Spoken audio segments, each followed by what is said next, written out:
Bonjour. Je vais partager avec vous aujourd'hui la pensée que m'a inspirée ma lecture biblique matinale personnelle et que j'ai résumée par le titre « Reconnaître la victoire dans les déboires ou le chemin difficile de la volonté divine ». 1. Des temps difficiles se profilent à l'horizon. L'exemple d'Israël en Égypte. Le livre de l'Exode rapporte comment Dieu est venu délivrer les enfants d'Israël de l'esclavage en Égypte, tenus sous le joug de Pharaon, un type de Satan, et comment Dieu fit d'eux son peuple, renouvelant son alliance avec leur père et venant habiter au milieu d'eux, comme il le déclare à Moïse en Exode 29, verset 46. « Ils connaîtront que je suis l'Éternel, leur Dieu, qui les ai fait sortir du pays d'Égypte pour habiter au milieu d'eux. Je suis l'Éternel, leur Dieu. » On peut distinguer dans le livre de l'Exode deux parties. Les chapitres 1 à 18, où Israël est soustrait à la domination cruelle du roi du monde d'alors et parvient au Sinaï, comme le proclame Jéthro en Exode 18, verset 10. « Béni soit l'Éternel qui vous a délivré de la main des Égyptiens et de la main de Pharaon, qui a délivré le peuple de la main des Égyptiens. » Et les chapitres 19 à 40, où Dieu devient le roi d'Israël au milieu d'eux, comme il est précisé en Exode 40, versets 34 et 35. « Alors la nuée couvrit la tente d'assignation, et la gloire de l'Éternel remplit le tabernacle. Moïse ne pouvait pas entrer dans la tente d'assignation, parce que la nuée restait au-dessus, et que la gloire de l'Éternel remplissait le tabernacle. » Or le livre de l'Exode n'est que l'accomplissement de la parole de Dieu à Abraham en Genèse 15. En effet, lorsque Dieu conclut une alliance avec Abraham et lui fait de merveilleuses promesses, il lui annonce aussi une période sombre que traverseront ses descendants. Genèse 15, versets 13 à 16. « Et l'Éternel dit à Abraham, « Sache que tes descendants seront étrangers dans un pays qui ne sera point à eux. Ils y seront asservis, et on les opprimera pendant 400 ans. Mais je jugerai la nation à laquelle ils seront asservis, et ils sortiront ensuite avec de grandes richesses. Toi, tu iras en paix vers tes pères, tu seras enterré après une heureuse vieillesse. À la 4e génération, ils reviendront ici, car l'iniquité des Amoréens n'est pas encore à son comble. » Étrangers, asservis, opprimés pendant 400 ans, ce n'est pas ce que l'on peut souhaiter de mieux pour les générations futures. Pourquoi Dieu prédit-il une pareille catastrophe au lieu tout simplement de la leur faire éviter? Il en a pourtant la capacité. Pourquoi laisse-t-il un temps si long triompher le mal? Bien sûr, Dieu annonce également qu'ils en sortiront, qu'ils seront délivrés, repartant avec de grandes richesses. Mais tout de même, il y a la souffrance, des conditions de vie misérables et durant longtemps. Avec le verset 16, à la 4e génération ils reviendront ici, car l'iniquité des Amoréens n'est pas encore à son comble, on comprend que cet état de fait correspond au jugement divin sur les habitants de Canaan, et au temps de grâce qu'il leur accorde ainsi, en ne laissant pas les enfants de la promesse hériter tout de suite. On peut se réjouir pour les Amoréens que Dieu ne déverse pas sa colère immédiatement sur eux, et espérer qu'il y en aura qui choisiront de se repentir, de suivre le seul vrai Dieu. Et il y en a eu, puisque lors de la période de la conquête de Canaan, par le peuple d'Israël sous la conduite de Josué, Rahab choisit le camp d'Israël, à qui elle apporta son aide, et reconnut le Dieu d'Israël comme seul vrai Dieu, comme nous le rappelle l'auteur de l'Épître aux Hébreux. C'est par la foi que Rahab la prostituée ne périt pas avec les rebelles, parce qu'elle avait reçu les espions avec bienveillance. Hébreux 11, 31. Et toute la famille de Rahab fut sauvée sur base de sa foi. Josué 6, 25. Josué laissa la vie à Rahab la prostituée, à la maison de son père et à tous ceux qui lui appartenaient. Elle a habité au milieu d'Israël jusqu'à ce jour parce qu'elle avait caché les messagers que Josué avait envoyés pour explorer Jéricho.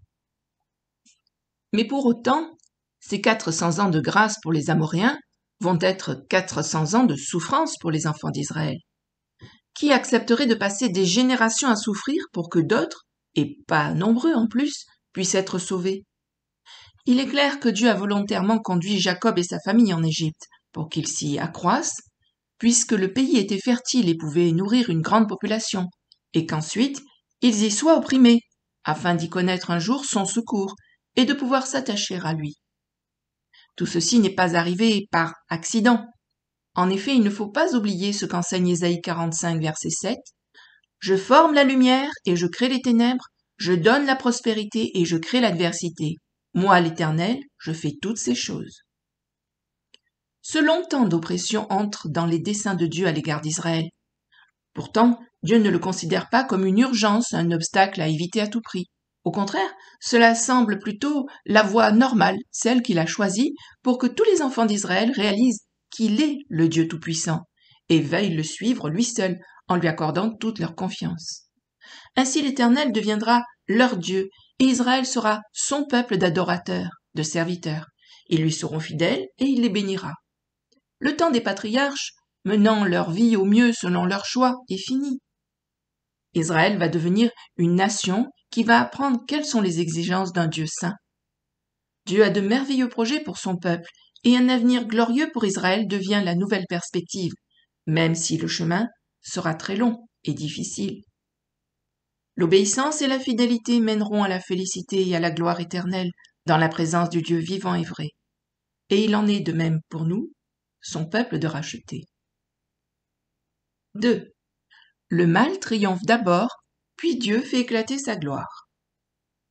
Ainsi, par cet exemple, nous réalisons que le but de Dieu n'est certainement pas notre confort terrestre, mais l'accomplissement de sa volonté, de ses desseins.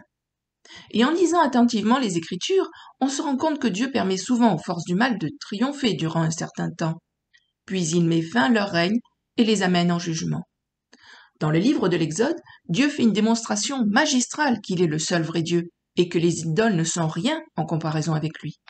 Il va juger les idoles comme il l'affirme en Exode 12, verset 12. « Cette nuit-là, je passerai dans le pays d'Égypte et je frapperai tous les premiers-nés du pays d'Égypte depuis les hommes jusqu'aux animaux et j'exercerai des jugements contre tous les dieux de l'Égypte. Je suis l'Éternel. » Dieu est et restera le maître de l'histoire, utilisant même ses ennemis pour accomplir le déroulement de ses desseins, comme nous le lisons en Exode 11, versets 9 et 10. L'Éternel dit à Moïse, « Pharaon ne vous écoutera point, afin que mes miracles se multiplient dans le pays d'Égypte. » Moïse et Aaron firent tous ces miracles devant Pharaon, et Pharaon ne laissa point les enfants d'Israël hors de son pays. La victoire passant d'abord par une apparente défaite, se voit en particulier à la croix, où Christ donne sa vie et où les forces du mal semblent avoir remporté la bataille. La croix n'est-elle pas pourtant présentée comme la plus grande des victoires de Christ ? Il y a accompli parfaitement et entièrement toute la volonté du Père, et en tant qu'homme, il a obtenu de Dieu en récompense la gloire, le règne et l'autorité. De même, au temps de la fin, les forces du mal auront leur heure de gloire, traquant et tuant tous ceux qui leur résisteront, et en particulier les croyants attachés à Christ. Mais Christ, à son retour en gloire, viendra triompher d'elle à jamais, les jetant dans les temps de feu. Nous voyons cela en Apocalypse 19, verset 20, 20, verset 10 et 21, verset 8. Sachant tout cela, aux heures les plus sombres, quand le mal domine, renverse les valeurs, répand sa noirceur et ses mensonges, restons dans la foi, surtout dans ces temps difficiles, car selon le psaume 34, verset 20, le malheur atteint souvent le juste, mais l'Éternel l'en délivre toujours. 3.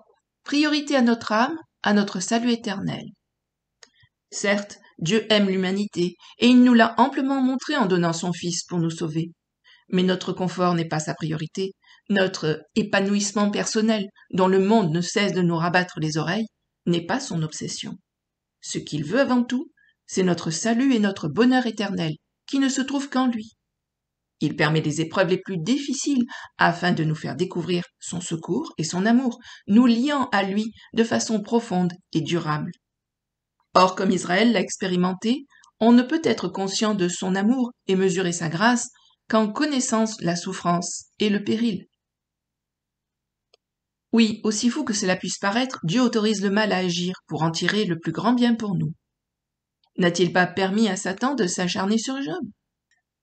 Mais Dieu a rétabli son fidèle serviteur dans sa santé, dans sa réputation, dans sa famille et dans ses biens, bien au-delà de ce que Job avait auparavant, lui donnant en plus une révélation de lui-même si précieuse et profitable à tant d'autres croyants depuis des millénaires. Le problème est-ce que malgré les apparences, je crois toujours que Dieu est bon et qu'il m'aime?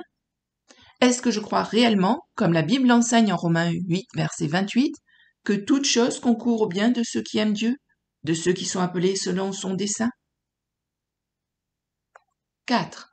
Tout l'univers ne tourne pas autour de moi. Dieu règne dans les cieux. Sa volonté est plus large que le périmètre de nos petites existences. Elle est prioritaire sur nous, car elle embrasse toute la destinée de tout l'univers. Nous ne sommes pas des pions que Dieu sacrifie pour son bon plaisir, pour remporter des victoires, puisqu'il veille sur nous avec amour. Dieu nous montre sa bonté, sa bienveillance chaque jour, pour peu que nous prenions le temps de décoder les circonstances avec reconnaissance. Comme un enfant frustré de ne pas pouvoir manger un paquet de bonbons, nous râlons de ne pas avoir ceci ou cela dans nos vies. Mais Dieu sait ce qui est bon pour nous, mieux que nous-mêmes. Il faut se le redire et s'emparer de cette vérité par la foi. Dieu est amour. 1 Jean 4, verset 8. Combien de fois ne l'ai-je pas expérimenté? Combien Dieu a pris soin de moi et répondu souvent à mes prières? Un cantique nous rappelle: quand le vol de la tempête vient assombrir ton ciel bleu, au lieu de baisser la tête, compte les bienfaits de Dieu. Mets-les tous devant tes yeux, tu verras en adorant combien le nombre en est grand. Il est indispensable pour garder le cap au cœur des épreuves de suivre le sage conseil de ce chant. 5. Courage et persévérance. Cette vie n'est qu'un bref voyage et Dieu nous réserve tellement plus dans l'éternité. Mais cette vie est ma vie, je n'en ai qu'une. Oui, nous n'avons que cette vie pour choisir qui nous voulons servir, Dieu ou Satan. Cette vie, c'est Dieu qui nous l'a donnée. Allons-nous chercher à en profiter au maximum sans tenir compte de Dieu, comme Adam et Ève ont choisi de le faire en pensant que Dieu voulait les frustrer de quelque chose de bon? Ou bien allons-nous marcher par la foi en acceptant ce que Dieu nous donne avec reconnaissance, sachant qu'il en réserve pour les fidèles des trésors célestes inimaginables et dont la jouissance ne cessera jamais? Jésus nous met en garde en Matthieu 6, versets 19 à 21. Ne vous amassez pas des trésors sur la terre, où la teigne et la rouille détruisent, et où les voleurs percent et dérobent, mais amassez-vous des trésors dans le ciel, où la teigne et la rouille ne détruisent point, et où les voleurs ne percent ni ne dérobent.